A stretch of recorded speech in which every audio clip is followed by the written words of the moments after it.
नमस्कार दोस्तों, स्वागत है आपका वाईफाई जीएस एग्जाम में। इस डिस्कशन में हम 31 अक्टूबर 2020 के सभी इंपॉर्टेंट करंट अफेयर को कवर करेंगे। लेकिन उससे पहले आप ये देख लीजिए, माइंड मैप के थ्रू हमने सभी राज्यों को कवर किया है, जिसमें उन सभी राज्यों के CM, governor, chief justice, seats और डिस्ट्रिक्ट कितने हैं, इन सभी को कवर किया है और ये सब अपडेटेड है।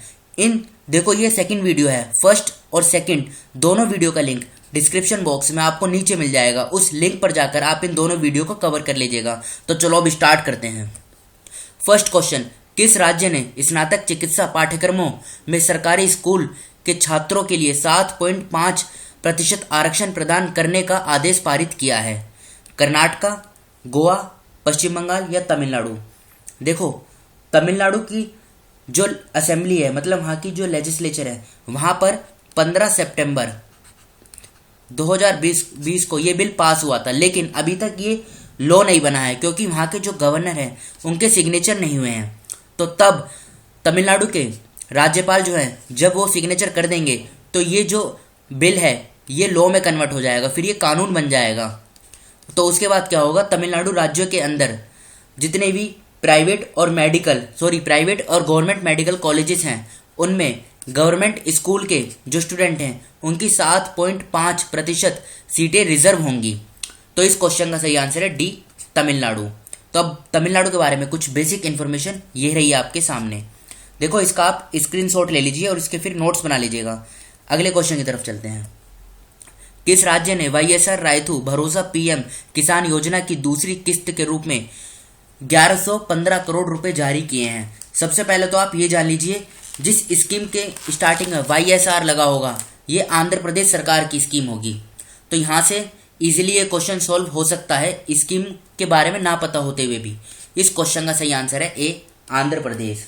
अब इसमें क्या होगा, देखो 50.47 लाख फार्मर जो हैं, और इसी में ट्राइबल भी इंक्लूड हैं, मतलब ट्राइबल बेनिफिशरीज, इनके सीधे अकाउंट में ये जो धनराशि है ये सीधी जमा कर दी गई है। और वो लोग जिन्होंने बारिश या बाढ़ के कारण जिनकी फसल का नुकसान हुआ है, ऐसे हैं 1.66 लाख फार्मर।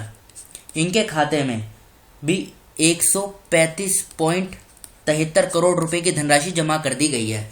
तो ये बात आप याद रखेगा, इंपॉर्टेंट है। आंध्र प्रदेश इस क्वेश्चन का सही आंसर है। आंध्र प्रदेश के बारे में कुछ बेसिक इन्फॉर्मेशन ये रही आपके सामने।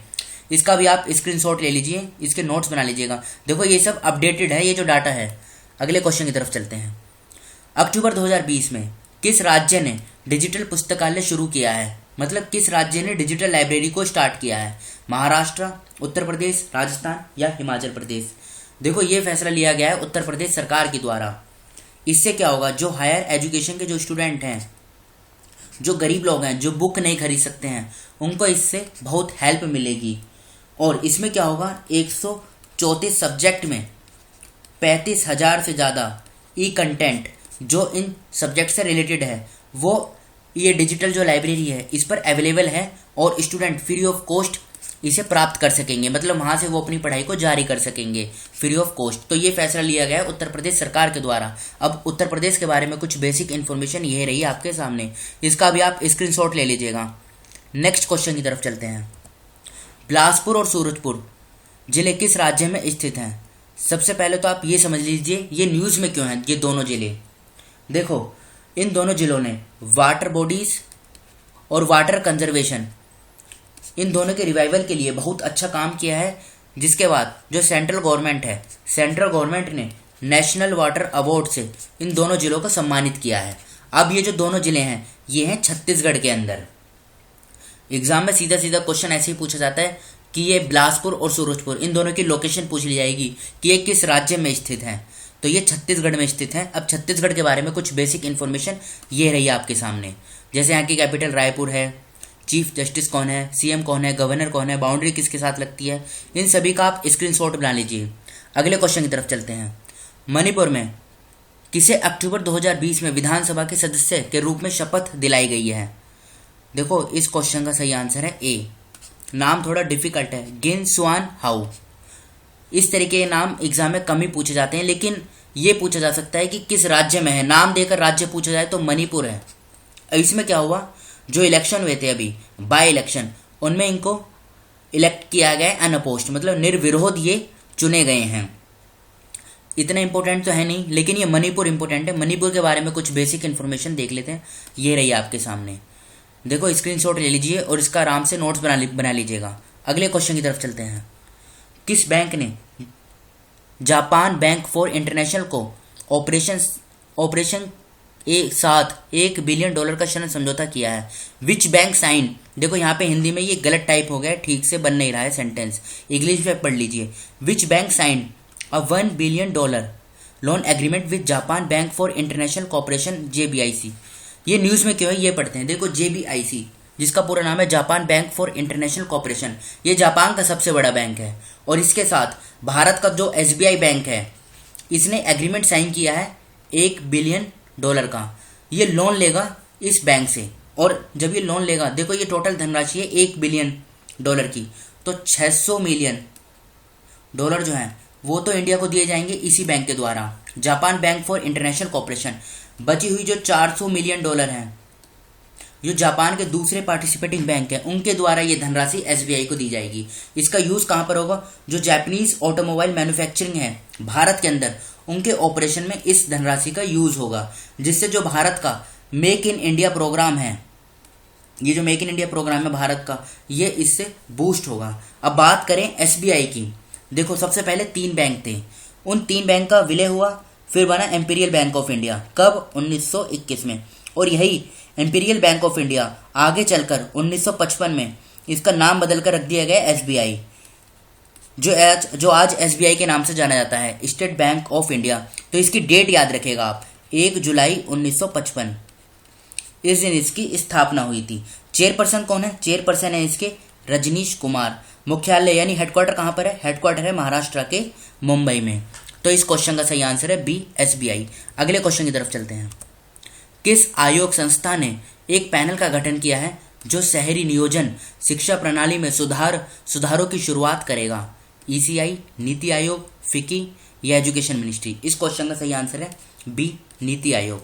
देखो 14 मेंबर की एक एडवाइजरी कमेटी है जिसके जो हेड हैं ये हैं नीति आयोग के वाइस चेयरमैन। क्या नाम है?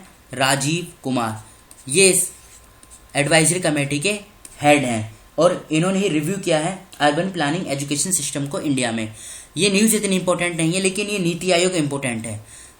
अच्छा, सबसे पहले तो आप ये बताइए कि नीति आयोग ये कॉन्स्टिट्यूशनल बॉडी है? नहीं, ये कॉन्स्टिट्यूशनल बॉडी नहीं है, क्योंकि पहले था प्लानिंग कमीशन। 2015 में प्लानिंग कमीशन को हटाकर आया नीति आयोग। और देखो नीति आयोग के जो चेयरमैन होते हैं ना, ये होते हैं प्रधानमंत्री, तो अभी हैं नरेंद्र मोदी जी। और वाइस चेयरमैन कौन है? इसके वाइस चेयरमैन है राजीव कुमार। ये आप जान लीजिए, इंपॉर्टेंट है। इस तरीके के क्वेश्चन एग्जाम में पूछे जाते हैं, क्या नीति आयोग कॉन्स्टिट्यूशनल बॉडी है या नहीं? तो वो स्टेटमेंट आप समझ जाइए कि ये कॉन्स्टिट्यूशनल बॉडी नहीं है, ये एक्स्ट्रा कॉन्स्टिट्यूशनल बॉडी है। अब बढ़ते हैं अगले क्वेश्चन की तरफ। किस देश ने कनेक्टिविटी, ऊर्जा, IT और स्वास्थ्य देखभाल में प्राथमिकता परियोजनाओं के लिए मध्य एशियाई देशों के लिए $1 बिलियन का ऋण दिया है, मतलब लोन दिया है? देखो अभी रिसेंटली क्या हुआ, इंडिया की और सेंट्रल एशिया डायलॉग हुआ, इसकी 2nd मीटिंग हुई थी और इसी मीटिंग में भारत ने ये $1 बिलियन की लाइन ऑफ क्रेडिट दिया है। लाइन ऑफ क्रेडिट क्या होता है? ये ग्रांट नहीं होती कि लौटानी नहीं पड़ेगी, बाद में ये लौटानी भी पड़ेगी। तो इस क्वेश्चन का सही आंसर है D। और जो कजाकिस्तान, तजाकिस्तान, किर्गिस्तान, तुर्कमेनिस्तान और उज्बेकिस्तान, उन्होंने इस लाइन ऑफ क्रेडिट को स्वीकारा है, तो याद रखेगा। और ये जो पूरी मीटिंग हुई थी इसमें चेयरमैनशिप थी जो भारत के एक्सटर्नल अफेयर मिनिस्टर हैं S जयशंकर, इन्होंने इसको हेड किया। इस तरीके के क्वेश्चन भी एग्जाम में पूछे जाते हैं। अब बढ़ते हैं अगले क्वेश्चन की तरफ। किस अभिनेता को मरणोपरांत IIFFB 2020 में लाइफ टाइम अचीवमेंट पुरस्कार से सम्मानित किया गया है? तो ये किया गया है D। इस क्वेश्चन का सही आंसर है ओम पुरी। और ये कहाँ पर दिए गए हैं? एक बोस्टन जगह है, वहां पर ये अवार्ड दिए गए हैं, याद रखेगा। और ये बोस्टन जगह कहाँ पर है? ये है USA में। देखो ये जो अभी अवार्ड दिए गए थे ना, ये हुआ था 3rd एडिशन, तीसरी बार अवार्ड दिए गए हैं। और ये अवार्ड को जो रिसीव किया है ये क्या है, ओम पुरी की जो वाइफ है नंदिता पुरी, इन्होंने इस अवार्ड को स्वीकारा है, मतलब रिसीव किया है। और ये फेस्टिवल जो हुआ था ये वर्चुअली हुआ था 16 से 18 अक्टूबर 2020 के बीच में। और याद रखिएगा कहाँ पर, यूएसए में एक जगह है बोस्टन, ये एस पहले आएगा, बोस्टन, एस स्पेलिंग है BOSTON।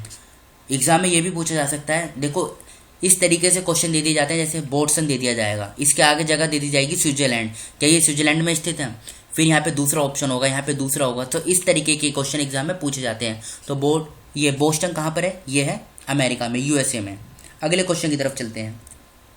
किस देश ने अक्टूबर 2020 में एससीओ के विदेश अर्थव्यवस्था और विदेश व्यापार मंत्रियों की 19वीं बैठक की मेजबानी की? देखो ये क्वेश्चन बहुत इंपॉर्टेंट है, क्योंकि ये जो मीटिंग के लिए है ना, ये होस्ट की गई है अपने देश भारत के द्वारा, ये बात आप याद रखेगा। और ये मीटिंग कब हुई थी, ये मीटिंग हुई थी 28 अक्टूबर 2020 को। अब इसमें 4 डॉक्यूमेंट, कोविड-19 और ये IPR इंटेलेक्चुअल प्रॉपर्टी राइट, इन सब पे बात हुई, लेकिन ये सब इंपॉर्टेंट नहीं है इतना। लेकिन ये जो एससीओ है ना, ये बॉडी बहुत इंपॉर्टेंट है, इस एससीओ से एग्जाम में क्वेश्चन पूछा जाता है। तो इस एससीओ के बारे में देख लेते हैं। देखो सबसे पहले ये है क्या, ये Eurasian political economic and security alliance है एससीओ, जिसका पूरा नाम है शंघाई कोऑपरेशन ऑर्गेनाइजेशन। हेडक्वार्टर इसका आप लग सकता है इसके नाम से कि इसका हेडक्वार्टर शंघाई में होगा, लेकिन हेडक्वार्टर शंघाई में नहीं, ये चाइना के बीजिंग में है। देखो सबसे पहले 1996 में इसे शंघाई 5 के नाम से जाना जाता था। तब इसमें 5 देश थे, कौन कौन से, China, Kazakhstan, Kyrgyzstan, Russia, Tajikistan. फिर से बोलता हूँ, चाइना, कजाकिस्तान, किर्गिस्तान, रशिया और तजाकिस्तान। फिर 2001 में इसमें उज्बेकिस्तान भी ऐड हो गया, फिर शंघाई 6 के नाम से जाना जाने लगा इसे। और 2017 में जून में जब कजाकिस्तान के अस्ताना में एससीओ की मीटिंग हुई थी, तो इसमें इंडिया और पाकिस्तान दोनों इसके मेंबर बन गए, फुल मेंबर। तो अब इसमें टोटल जो मेंबरों की संख्या है ये है 8। अब ये 8 देश कौन कौन से हैं ये जान लीजिए आप, China, India, Kazakhstan, Kyrgyzstan, Pakistan, Russia, Tajikistan, Uzbekistan. एक बात आप याद रखेगा, तुर्कमेनिस्तान इस ये जो बॉडी है एससीओ इसमें नहीं है। तुर्कमेनिस्तान आमतौर पर किसी भी बॉडी में शामिल नहीं होता है, इसे सेंट्रल एशिया का स्विट्जरलैंड भी कहा जाता है। जैसे स्विट्जरलैंड जो यूरोप में है, वो किसी भी बॉडी में जो ऐसी ऑर्गेनाइजेशन होती हैं इनमें आमतौर पर शामिल नहीं होता है। उसी तरीके से जो सेंट्रल एशिया का तुर्कमेनिस्तान है ये भी किसी भी ऑर्गेनाइजेशन में शामिल नहीं होता है। तो आज के इस डिस्कशन को हम यहीं पे रोकते हैं। Thank you.